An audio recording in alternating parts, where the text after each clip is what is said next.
Hello everybody, Diane here with my retirement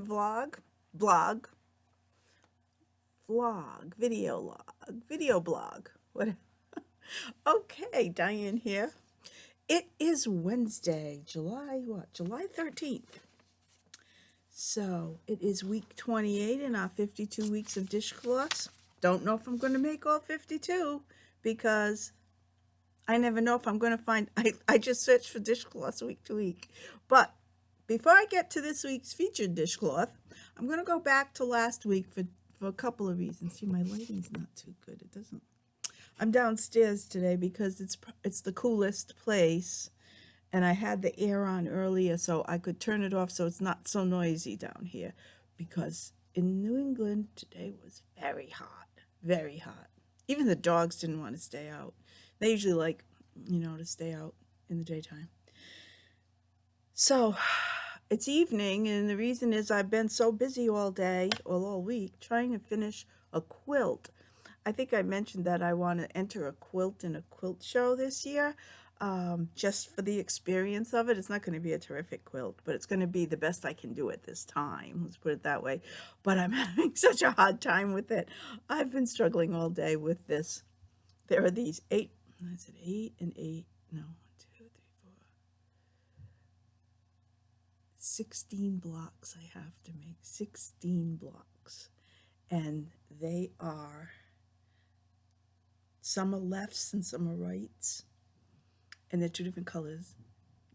And I am so directionally challenged that it's not funny, but I keep plowing through. I'm going to continue.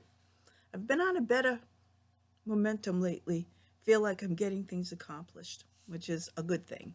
So, okay, I don't want to digress too much. Back to week 28. But yes, I'm going back to week 27 for a minute. Last week, I think it was, I'll have to check, but I think last week was the scrubby dishcloths. I showed you the scrubby dishcloths. And I thought about a couple of things. One thing I wanted to bring up is when I finish a dishcloth, I don't tell you much about it as far as weight and how much is left in the ball, so that you'll know ahead of time if you want to get a particular type, which ones can get you 2 dishcloths for sure. This one is the sugar and cream scrub off. Sugar and cream scrub off. And when I finished this, I weighed it. I'm starting to do this now, weigh them. The scrub off, let's see how much is in the, that's what I should tell you first. How much is in this skein? This skein has, yeah, this will help. I can't read with my glasses on. Here we go. 2.6 ounces, or 75 grams. I don't know if I measured this in ounces or grams. I did grams. Okay, 75 grams. Oh, this works out pretty good. The cloth took 40 grams. There are 34 grams left, which means 34, so 74, and it's supposed to be 75. I might have had a little bit I threw away. Where some of this stuff I might have gotten rid of because, I don't know, there was something going on with it. But anyway, they're usually true to weight. So you have this much left. So you know that you could take, like, split this in half to 17 grams each, and you could, like, knit up 17 grams and then stick something in the middle, and then do another 17 grams at the other end, whatever design you'd like. So that's how this goes. Scrub off. And last week I also showed you this one. This is the Red Hot Scrubby. This one costs a little more. I think this was $5.98, something like that, in Walmart. This one is all polyester, and this one is 3 ounces or 85 grams. So here's the dishcloth right here. It's a little limp. It's the way the pattern ended up knitting. Bring it back here. Put it against my shirt. And it's very scrubby. Okay, so the scrubby cloth, this one was also, believe it or not, weighs 40 grams. It weighs the same as this one. Who knew? It was just a coincidence, I guess. So this one's 40 grams, but we had, what did I say? We have a total of, I know you already remember, 85 grams, which means we should have 45 grams left, 40, 85, 70, 70, oh, 85. Well, this weighs 40. Here's the ball that's left, which, hard to tell, this weighs 46 grams. So you can make another one. I will make another one so that when I give this as a gift, I can give them two. Or maybe I'll split it up and get a different color and give them two different colors. I mean, this is Christmas stuff for me. Believe me, these are going for Christmas gifts. Okay, so there's that and that. So that was it for last week. Only because I realized I wasn't doing it for myself either. And then I said, gee, is there another one in here? And the reason it came up is because of what I'm knitting this week. Now, I didn't finish this week's because I was messing around with all this weighing after I decided that that's something I should have done today. Plus the quilt. Plus, I made this caramelized onion barbecue chicken deal for my husband for lunch. It took me more time than I expected with squash, a squash medley, of course, because we have squash. I'm cooking squash in every different way every day now. Tomorrow, I think I'm going to do this tomorrow. I have this old vegetarian recipe from a cookbook called The Vegetarian Epicure. I got it way back, I think in the 70s. And there's this recipe in it that I always wanted to try and I never did it. I don't know why. You make a pie crust. And she has a recipe for that. And you just press it into a 10-inch pie plate. And then you take a bunch of zucchini. I think you probably, what do you call it? When you boil it for a little while, is it blanch? You probably blanch it. I'm not sure. And you take a combination of a cheddar and Parmesan cheese, not a lot, 1/4 cup each, so it's not a lot. It's not crazy cheese, and some sour cream, and you make a quiche. It's a quiche. I didn't say that. It's a quiche, but it's. She says after you build this recipe, your friends will give you. Your friends. I don't know if you can hear the yelling upstairs. I hope not. Husband's yelling at the dog. Okay. Yes, when you build this quiche, your friends will call you not only a wonderful cook, but a very accomplished mason because you built it like bricks. You know, it's just layered, but the way she describes it in her recipe, which is why I liked this cookbook all these years, you put down the zucchini and you make this blend of the cheeses, and there's a bunch of stuff. If I try it and it comes out good, I'll copy the recipe for anybody who might want it. And you build it, and then on top you put put half of the cheese in with the sour cream and a bunch of other spices, I guess. And then at the end you put in some breadcrumbs and put the half of the cheese and put that as a topping, and you bake it. So we'll see how that works. If I can, I think I can do that tomorrow. If I get out early enough in the morning. I like to get out at 7, right when Walmart opens, or 8 if I go to the Price Right. But I like to go to Walmart because I can get more items there than Price Right. Price Right doesn't have everything. Not that Walmart has everything. Stop and Shop has everything. But I like to go to Stop and Shop. Okay, back to today's. I do get off on tangents. I apologize. Okay, today's project was Christmas in July. Had to have a Christmas in July, at least one week. We might have another one next week. And the point of this is, just like with these other variegated yarns, when I did the red, white, and blue for the 4th of July, It's always a surprise to see what the variegated color is going to look like. Well, it's a surprise to me. I should be more used to it because I've used variegated yarns a lot, but to me it's always something different. I think I said that I didn't particularly care for the red, white, and blue one that I showed you that I did for the 4th of July week. And if you notice, if you read my comments, my friend Lorinda commented, she says, I don't usually like any red, I don't usually like red, white, and blue anything. And after she said that, I said, you know what, she's right. I think I feel that way too. Although I have a red, white, and blue bicycle t-shirt on right now. That's crazy. I didn't plan that. I just thought of it when I said red, white, and blue. Back to today's dishcloth. All right, Christmas in July. What is this going to look like? Let me show you now this is a Hobby Lobby yarn, Crafter's Secret. Well, I don't know if it's actually Hobby Lobby makes it, but they sell it. And it's $2.29 a ball, and this one is 2 ounces or 57 grams. I don't know how I measured this one, if I did it in ounces or grams again. 26 left, so it must be grams. Okay, I measured in grams. I was knitting along, and I'll show you the pattern. Today's pattern is called Feather and Fan. Feather and Fan, come to find out, is a very recognizable pattern for knitters.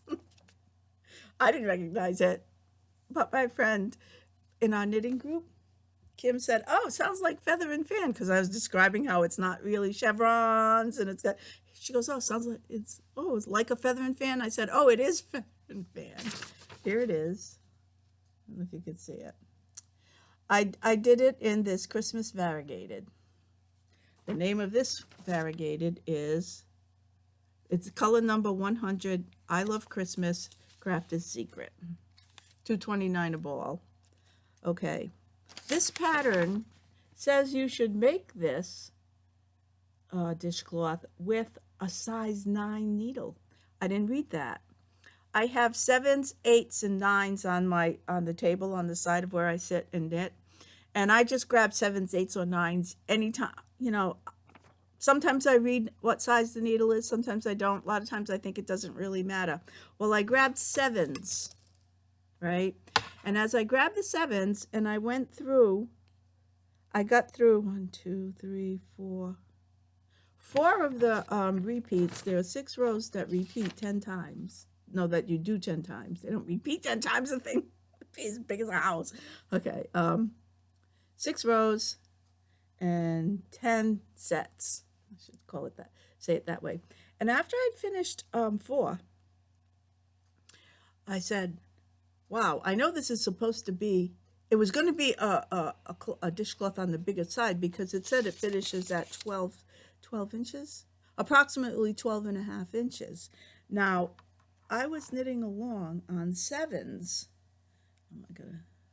Oh, and if I don't stretch it out, this is 12.5 inches. Let me show you. It's still on the needles because it's not done.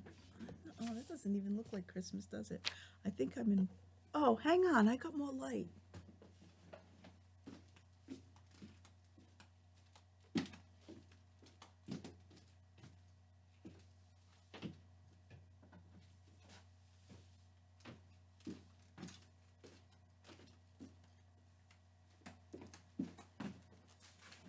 I forgot a light tonight. Sorry about that. I don't think it helped, did it? Let's see if I kind of go more this way. Yeah, maybe. All right. Well, there we go. It kind of doesn't look like Christmas green. It looks a little more like blue green, but it really is Christmas green. So what was happening is I got this far and I said, whoa, if this is 12 inches, I must be just knitting so big or something. What's going on? I ended up taking a size 7 needle. Now to me, that should make the knitting, like I thought it would be smaller, using a smaller size needle. But I'm wondering if using a size 9 needle on this would have made the stitches a little bigger and stretched it up. I don't know. So what I'm going to do is I'm going to also do, oh wait, before I tell you what else I'm going to do, I'm going to tell you, finish what I'm talking about here. What I ended up doing was I went and got some plain white and put in a few, I think I put 1.5 of the repeats here. And then decided to go back with the Christmas, because when I measured this, when I measured the Christmas in grams, what did I say? This was, well, let's put it this way. I have 26 grams left right here. 26 grams. I can never remember these numbers. 26 grams. And it's 57 grams total. This light, I'm just in a bad spot. Okay, it's 57 grams total, or 2 ounces. So even 26 and 6 is 52. So in my mind, I was worried that I wouldn't have enough to finish it and then it wouldn't be square. And it is an oversized dishcloth, and I have a few of these that are 12 inches, and I use them. I think they're fine. But I didn't want it to be a rectangle. So I stuck white in, and then I'm going to bring this up to the top, and it should come out just about right, because when I measure, I'll measure this and make it as long as that, so that it will be 12 inches. Because right now it is, well, if I measure it the longest, 7.5. It's 7.5 by 12 right now. Anyway, that's why I got into all the measurements, because I wanted to make this, to be sure that this would be square. Now, getting back to the variegated, and why I'm showing you variegated colors is so, in case you know, if you don't like it, if you say, oh, I just don't like that, I'm not going to bother. This way you get to see it done. Even though sometimes you see them done on the label. This doesn't, and this one, I mean, these are cheapskates. They don't have the patterns on the inside like I think every Red Hot, or even the Lily, the coffee and cream, they have it. So anyway, that's what this week's is. It's called Feather and Fan, and it's a real easy pattern. The only one you have to that you have to either watch or memorize is the there's a row that does yarn overs and knit 2 together. Then it's three rows of stitching. There's one that has a pattern. The next one is just purl, basically purl with knitting 2 on each end for the border, and one is knit all the way across. So there's only every 3rd row you got to pay attention. So what I do is I write out the 3rd row real big right here. So if I'm watching television, I can just do that, and I mark all my rows here. And then I marked off the colored rows here so that I could make the color in the middle even. So that's the story of this. Now, as far as this red and green and white, I like it a lot. I think it's nice and Christmassy. It's not like the red, white, and blue is like, I don't know, maybe they're just harsh colors to me to be put together, even though they are. The flag looks good on the flag. That's about it. So anyway, I'm in the middle of a row, but that's so I could show you the pattern so you could see it. I'll show it to you. Oh, gee. I don't think I'll be long for downstairs knitting unless I sit. Oh, I am right under a light. Maybe I have to bring this back. That's that. All right, so that's that. The pattern is a Yarnspirations again. I will link it in the description box for you, because I think it's very elegant looking. I want to do one just in white, or maybe if I know someone's kitchen colors, like my daughter-in-law, probably, maybe I'll do a couple of those for her in her colors. She has like gray and white gingham in her kitchen. I could do a gray and white pattern, or just one gray one white one. Yeah. So that's that for this week. And another reason why I wanted to bring back this scrubby is because you didn't see it finished. And I don't want you to think that I'm not finishing these things. I am.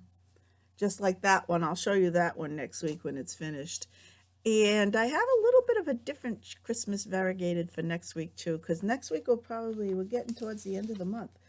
It'll be week 29. Well, we still have, after this week, we're in the middle of this week. There are still 2 more weeks in July.